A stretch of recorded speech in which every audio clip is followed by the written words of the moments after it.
Hello students, मैं आदर्श Sharma highway engineering के lecture number 28 को लेके आया हूँ। इस वीडियो लेक्चर में बेसिकली हम जो आपका हिल रोड पढ़ रहे थे, इसका लास्ट दो टॉपिक पढ़ने वाले हैं कि लास्ट दो टॉपिक्स बेसिकली करते क्या है। तो आप लोगों ने कहीं ना कहीं सॉइल कंजर्वेशन के बारे में पढ़ा होगा, मृदा संरक्षण। तो सॉइल कंजर्वेशन बेसिकली होता क्या है, इसके बारे में स्टडी करते हैं कि सॉइल कंजर्वेशन होता क्या है।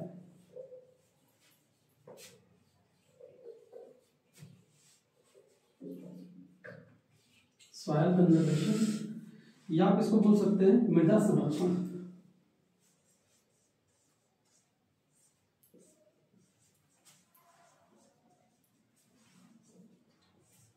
अब देखिए बेसिकली अगर हम सॉइल कंजर्वेशन को समझना चाहें तो सॉइल कंजर्वेशन होता क्या। आप देख रहे हैं डे बाय डे क्या हो रहा है, ग्लोबल वार्मिंग हो रही है। ग्लोबल वार्मिंग होने से बेसिकली बहुत सारे रीजंस हैं और ग्लोबल वार्मिंग में कहीं ना कहीं एक आपका रीजन है सॉइल कंजर्वेशन।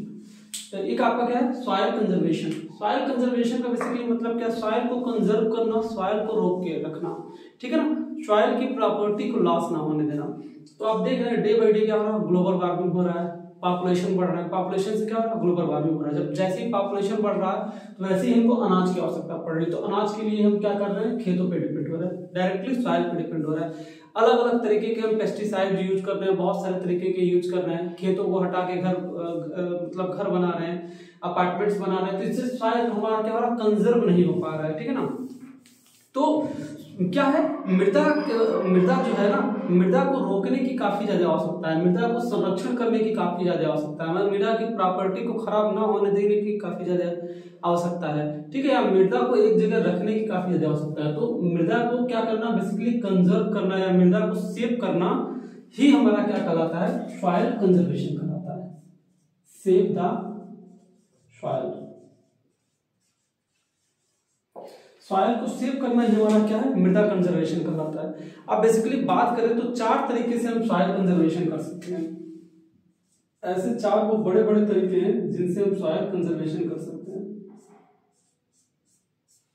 पहला क्या होता है, एफॉरेस्टेशन।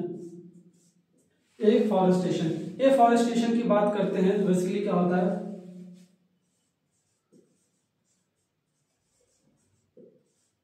एफॉरेस्टेशन का मतलब वनीकरण। एफॉरेस्टेशन का मतलब क्या है, वनीकरण, वनों को लगाकर। दूसरा बात करते हैं क्रॉप रोटेशन, फसलों का चक्रण, क्रॉप रोटेशन।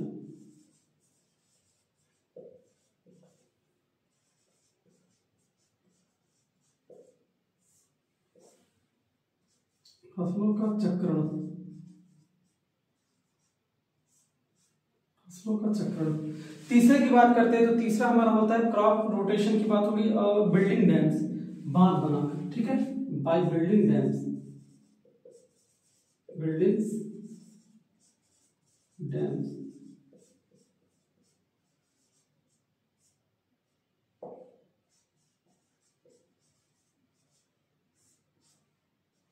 बांध बनाकर। चौथे की बात करते हैं तो चौथा क्या होता है, एम्बैंकमेंट, एम्बैंकमेंट्स, ठीक है। चौथा हमारा क्या है, एम्बैंकमेंट्स। एक लास्ट में हमारा आता है पांचवा भी। चौथा हमारा क्या होता है, एम्बैंकमेंट। एम्बैंकमेंट को क्या करते हैं, तटबंधों द्वारा, तटबंधों द्वारा।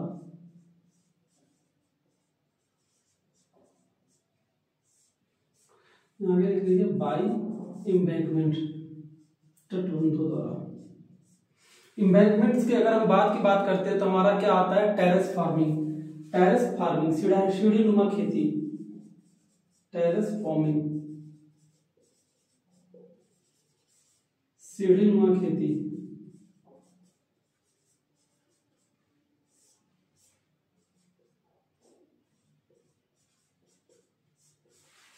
सीढ़ी नुमा खेती, ठीक है। तो ये पांच चीजें हैं जिनके वजह से हम क्या कर सकते हैं, सॉइल को कंजर्व कर सकते हैं। सबसे पहले देखते हैं एफॉरेस्टेशन क्या होता है। एफॉरेस्टेशन के बारे में बात करते हैं।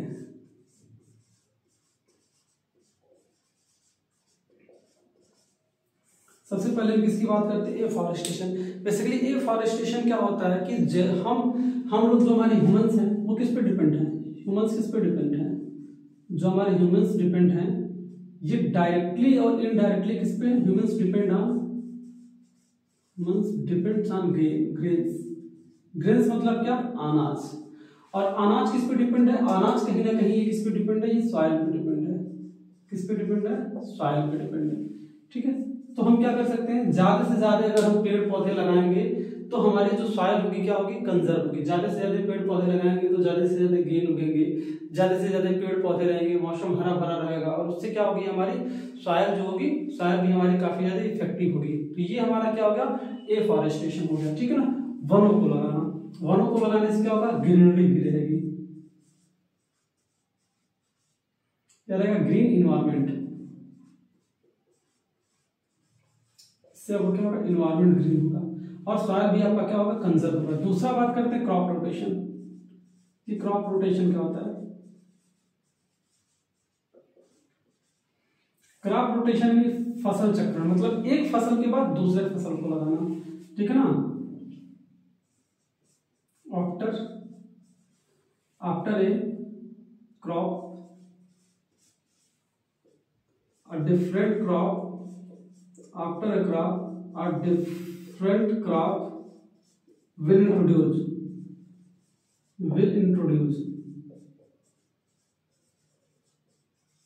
मतलब एक फसल के बाद दूसरी फसल लगाना।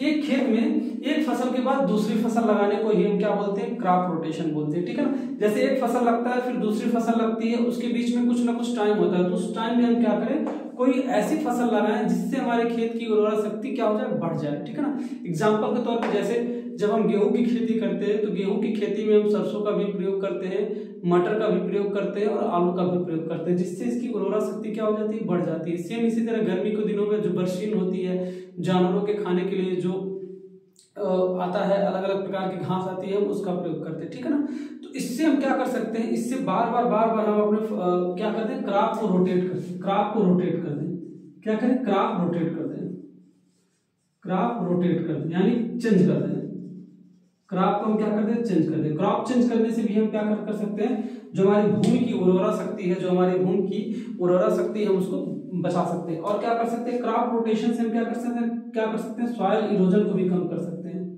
क्या हो जाएगा, लेस सॉइल इरोजन। इससे क्या हो जाएगा, less soil erosion. Soil erosion को भी हम क्या कर सकते हैं, इससे काफी ज्यादा कम कर सकते हैं। और सॉइल की जो फर्टिलिटी है उसको क्या कर सकते हैं, इंक्रीज कर सकते हैं। क्या कर सकते हैं, increase the fertility of soil, increase the fertility of soil.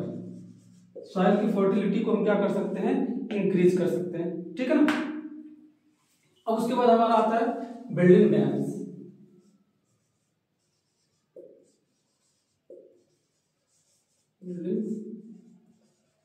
Basically बांध बनाकर। ठीक है, बांध बना के भी हम क्या कर सकते हैं, सॉइल को कंजर्व कर सकते हैं। अक्सर आपने सुना होता है कि काफी जगह क्या हो जाता है, फ्लड आ जाता है।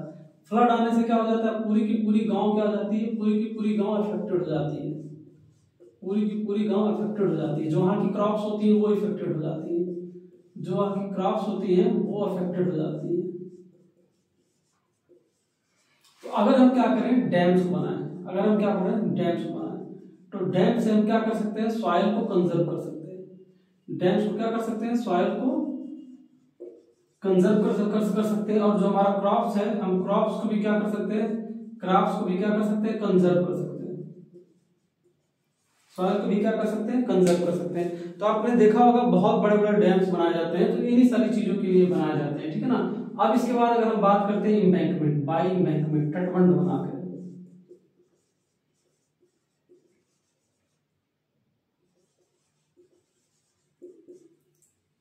देखिए बेसिकली इम्बैंकमेंट्स क्या होते हैं, हम नदियों के किनारे किनारे क्या करते हैं, बेसिकली नदियों के किनारे किनारे क्या करते हैं, तटबंध बनाते हैं या फिर बांध बनाते हैं। उन्हीं को हम क्या करते हैं, उन्हीं को हम इम्बैंकमेंट करते हैं। बेसिकली इम्बैंकमेंट क्या करती है, इम्बैंकमेंट क्या करती है, पानी को आने से रोकती है। ठीक है ना, ठीक है, ये क्या कर देते हैं, खेतों में पानी आने से रोकते हैं, प्रिवेंट वाटर, क्या करते हैं, प्रिवेंट वाटर फ्रॉम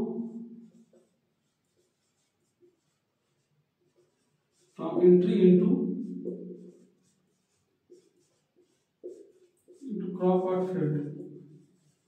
ठीक, ये आपका क्या होता है, ये इम्बैंकमेंट होता है। और इम्बैंकमेंट में हम क्या बनाते हैं, बेसिकली हम डैम्स बनाते हैं, इसमें छोटे छोटे डैम्स बनाते हैं, इसमें स्मॉल बांध बनाते हैं, स्मॉल डैम्स बनाते हैं, स्मॉल डैम्स बनाते हैं, या फिर इस छोटे छोटे तरीके के क्या करते हैं, बांध बनाते हैं। उसके बाद एक हमारा आता है terrace farming. Terrace farming, terrace farming basically आपने इस प्रकार की खेती करते हुए देखी होगी। ये हमारा क्या कहलाता है, ये हमारा कुछ टेरेस फार्मिंग कहलाता है। ये हमारा टेरेस फार्मिंग क्या, यहाँ पे हम क्या करते हैं, यहाँ पे बेसिकली हम खेतों को लगाते हैं, यहाँ पे बेसिकली क्या करते हैं, खेतों को लगाते हैं, ठीक है। अक्सर ये सारी चीजें कहाँ पे की जाती है, अक्सर एक सारी चीजें कहाँ पे की जाती है, हिली एरिया में, हिली एरिया में किया जाता है। हिली एरिया में क्यों किया जाता है, क्योंकि वहाँ पे कम स्पेस होता है, लो स्पेस होता है, वहाँ पे लो स्पेस होता है। इससे हम क्या कर सकते हैं, बहुत कम जगह में बहुत ज्यादा पैदावार ले सकते हैं, ठीक है ना। बहुत कम जगह में लो स्पेस में क्या कर सकते हैं,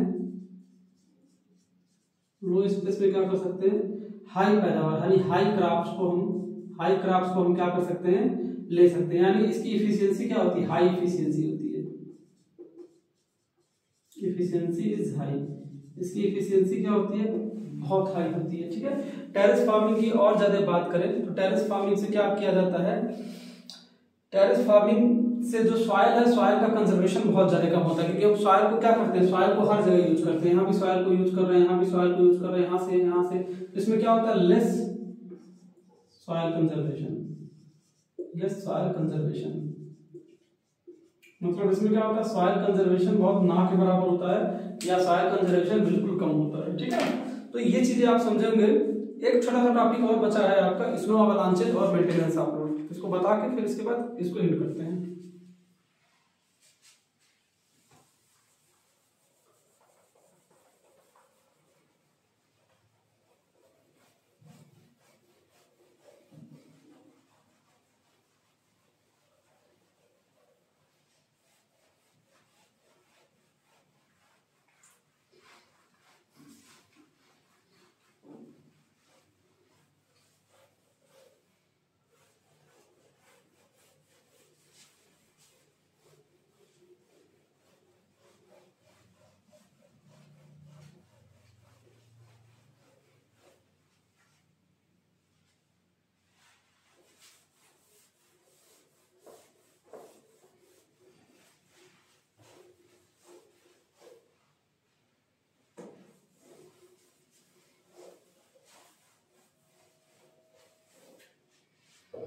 नेक्स्ट टॉपिक हमारा आता है स्नो अवलांचेज, हिमस्खलन, स्नो अवलांचेज, स्नो अवलांचेज। देखिए बर्फबारी जो होती है या हिमस्खलन जो होता है उससे हम क्या करते हैं, स्नो अवलांचेज बोलते हैं।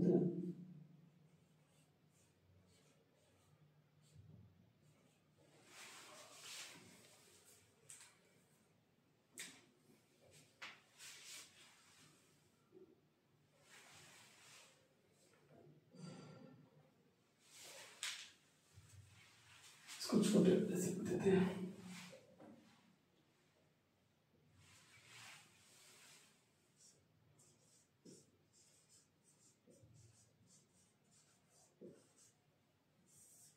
हिमस्खलन या फिर आप इसको क्या बोल सकते हैं, छोड़िए इसको, दूसरे नाम। देखिए क्या होता है, ये भी क्या होता है, ये भी टाइप ऑफ लैंडस्लाइड है। क्या है, टाइप ऑफ ए लैंडस्लाइड है, टाइप ऑफ ए लैंडस्लाइड। लेकिन ये क्यों होता है, due to snow, due to snow, due to snowfall, due to heavy snowfall, due to heavy snowfall.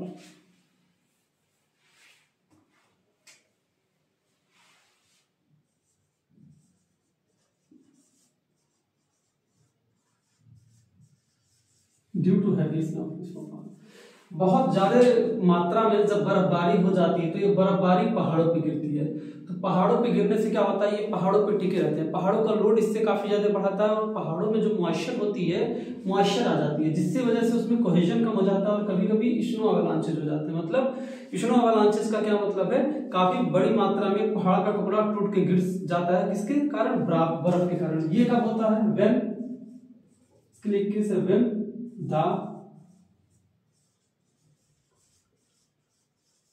Angle of rock is 30 degree, is 30 degree. ठीक है, 30 degree से अधिक होती है, 30 डिग्री और मोर, 30 डिग्री और मोर। ठीक है, वो होती है तब ये चीज अगर होती है। और इसमें जो विंड स्पीड होती है, इसमें कभी कभी क्या होती है, विंड स्पीड कितनी पहुंच जाती है, 160 किलोमीटर पर आवर। ठीक, इससे क्या होती है, कभी कभी जो विंड स्पीड होती है, विंड स्पीड नहीं सॉरी, ये स्नो की जो गति होती है, अवलांच, स्नो अवलांचेस की गति होती है, ये कितनी पहुंच जाती है, इसकी स्पीड कितनी हो जाती है, ये जी स्पीड लिख दे रहा हूं, ये जी स्पीड कितनी हो जाती है, 160 किलोमीटर पर आवर हो जाती है। कभी कभी ये किसकी वजह से हो जाता है, ये अर्थक्वेक की वजह से भी कभी कभी हो जाता है, अर्थक्वेक की वजह से हो जाता है, और इसकी वजह से कभी कभी स्नो अवलांच भी हो सकता है। दोनों एक दूसरे का रेसिप्रोकल है। ठीक है, दोनों से एक दूसरी चीजें हो सकती हैं, तो इसलिए मैंने एरो दोनों तरफ लगा दिया, या तो आप इसको ऐसे लगा सकते हैं। ठीक है ना, ये दोनों से एक दूसरे चीजें हो सकती है, जैसे इसके पहले होती है। तो बेसिकली स्नो अवलांचेस इस तरह होते हैं। अब इसके क्या रीजंस हैं, मेन रीजंस की बात करें तो इसके कुछ रीजंस होते हैं। इसके रीजंस की बात करें, अगर हम पहले रीजंस की बात करते हैं कि सबसे पहला रीजन क्या है, तो सबसे पहला रीजन क्या होता है, वाहनों के शोर से, व्हीकल नॉइज। क्या है, व्हीकल नॉइज। व्हीकल नॉइज से क्या होता है, वाइब्रेशंस पैदा होते हैं, और ये वाइब्रेशन बेसिकली क्या करता है, पहाड़ों को मूव करवाता है। पहाड़ों के ऊपर जो बर्फबारी है वो क्या होती है, वो सरकने लगती है। ठीक है, दूसरा क्या है, तापमान बढ़ने पे, तापमान बढ़ने पे यानी global warming, global warming, global warming bracket में लिख देते हैं high temperature.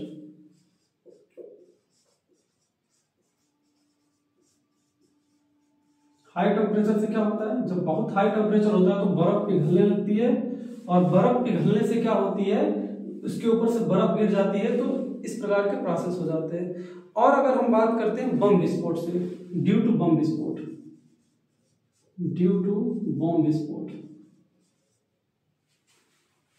Due to bomb expulsion,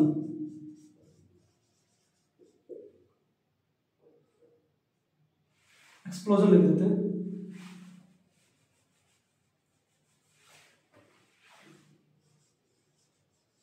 due to bomb explosion, due to nuclear testing, due to nuclear testing, कभी कभी न्यूक्लियर टेस्टिंग भी किया जाता है, इसकी वजह से भी हो जाता है।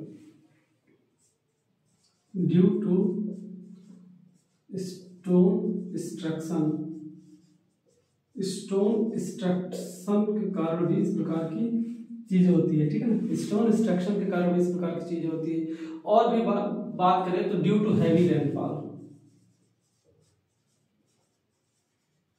Due to heavy snowfall,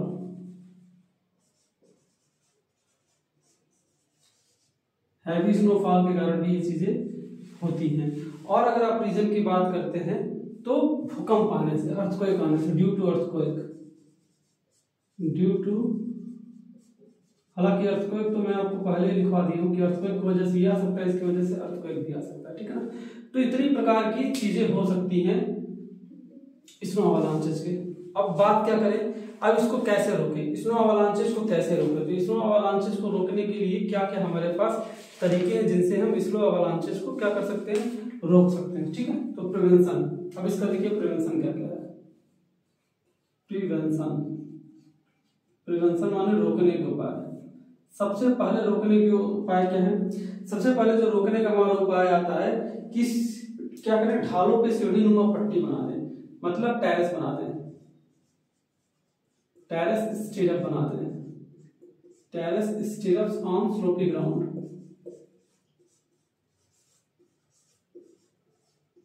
sloppy ground पे क्या करें, टेरेस स्टीरअप बना दें। टेरेस स्टीरअप बेसिकली क्या होता है, जहां पे इस तरह की जमीन है हम इस तरह कर दें, अगर इस तरह स्लोपी जमीन है तो हम इसको क्या करें, इस तरह टेरेस के फॉर्म में कर दें। टेरेस के फॉर्म में करने से क्या होगा, इसकी मजबूती बढ़ जाएगी और ये जल्दी क्या होगा, टूटेगा नहीं या खराब नहीं होगा। आगे क्या करें, हिमस्खलन जो हिमस्खलन होता है उसको रोक के क्या करें, उसको बाढ़ लगाकर, मतलब उसको एक जगह रोक दे, ये भी हो सकता है। अच्छा, एक इसमें और एफॉरेस्टेशन भी हो सकता है, इसमें एफॉरेस्टेशन हो सकता है, एफॉरेस्टेशन हो सकता है। पहले तो ये लिख लीजिए, एफॉरेस्टेशन मतलब क्या है, वनीकरण करके, ज्यादा से ज्यादा वन लगा के भी हम इसको क्या कर सकते हैं, इसको हम रोक सकते हैं, ठीक है ना। और क्या करें हम, व्हीकल्स को या फिर क्या है जो ट्रांसपोर्ट है, ट्रांसपोर्ट को क्या करें, पहाड़ी वाले रास्तों से ना जाने दें, ठीक है ना, पहाड़ी वाले रास्तों से ना जाने दें, by prevention, by stopping traffic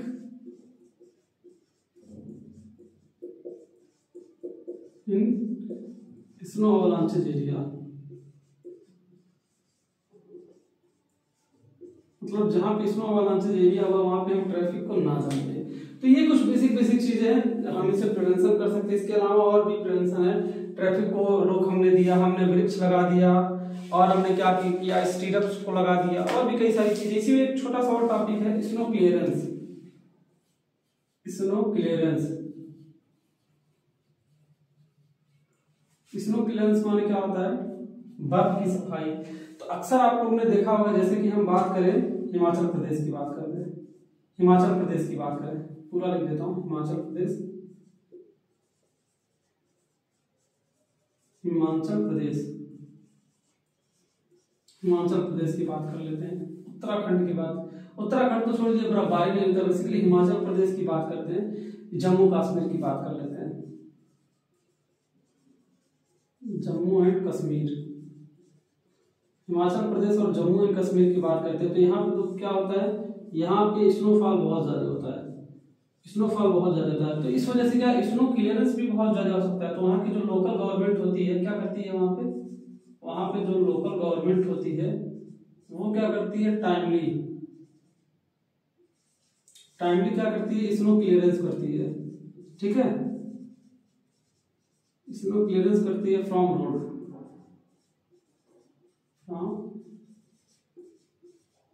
road surface. क्योंकि अगर स्नो क्लियरेंस नहीं होगा तो जो बड़ी गाड़ियां हैं, आने जाने वाली गाड़ियां हैं, वो आ जा नहीं पाएंगी, जिससे काफी ज्यादा दिक्कत हो सकती है, जिससे क्या हो सकता है, एक्सीडेंट की भी संभावना हो सकती है, ठीक है। तो ये सारी चीजें क्या रही, ये सारी चीजें कुछ बेसिक चीजें रही।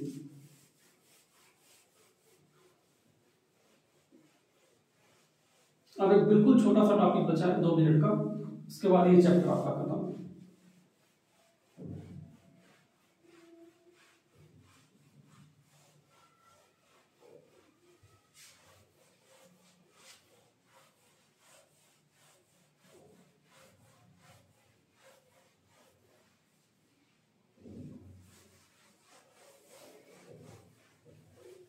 एक लास्ट आपका टॉपिक है मेंटेनेंस ऑफ हिल रोड, एक लास्ट आपका टॉपिक है मेंटेनेंस ऑफ हिल रोड।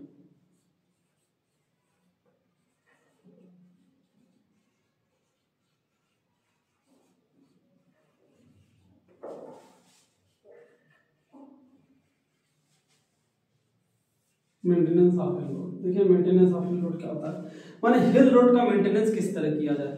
तो आप लोग जानते हैं पहाड़ी जगहों पे क्या होती है, बारिश भी काफी तेज होती है, बर्फबारी भी होती है, ठीक। अगर ये आपका पहाड़ी वगैरह टूट के गिर रही है तो लैंडस्लाइड भी काफी ज्यादा होती है। तो ऐसे समय पे क्या करना चाहिए, टाइमली हमको निरीक्षण करना चाहिए, टाइमली हमको क्या करना चाहिए, मेंटेनेंस करना चाहिए, या टाइमली इंस्पेक्शन करना चाहिए। इंस्पेक्शन शब्द लिखिए वो ज्यादा सही, टाइमली क्या करना चाहिए, इंस्पेक्शन करना चाहिए, टाइमली इंस्पेक्शन, क्या करना चाहिए, टाइमली इंस्पेक्शन करना चाहिए। हर एक समय के बाद हमको क्या करना चाहिए, टाइमली इंस्पेक्शन करना चाहिए। नालों की सफाई करना चाहिए, ड्रेन क्लियरेंस, ड्रेन क्लियरेंस मतलब नालों की सफाई करनी चाहिए, ठीक है। स्नो क्लियरेंस, स्नो क्लियरेंस बर्फबारी अगर हो गई हो तो उसको सफाई करनी चाहिए। अगर कोई मलबा गिर गया या लैंडस्लाइड आ गया है तो उसकी सफाई करनी चाहिए, ठीक है ना। अगर कोई मलबा टूट के गिर गया है, कोई कुछ भी गिर गया तो उसकी सफाई करनी चाहिए, ठीक है ना। हिमस्खलन के लिए एक उचित व्यवस्था करना चाहिए, ठीक है ना। उचित व्यवस्था मतलब good arrangement for,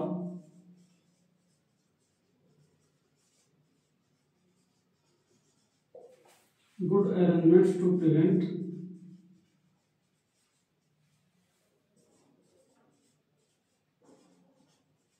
snow avalanches अगर हो जाते हैं तो उसको प्रिवेंट करने के क्या करने चाहिए, तरीके करने चाहिए। ठीक है, समय समय पर पुल पुलिया का निरीक्षण करना चाहिए, इंस्पेक्शन ऑफ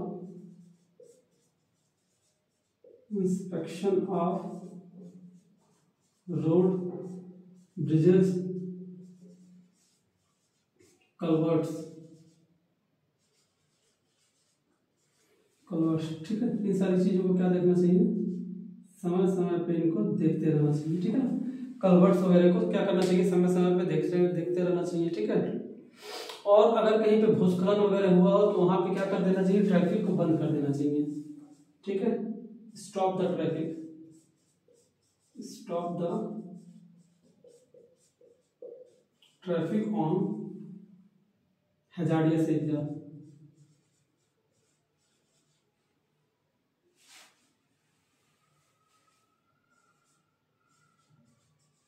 जो हैजार्डस एरिया होता है वहां पे हमको क्या कर देना चाहिए, ट्रैफिक को बंद कर देना चाहिए। ठीक है ना, तो कुछ बेसिक यही चीजें रही।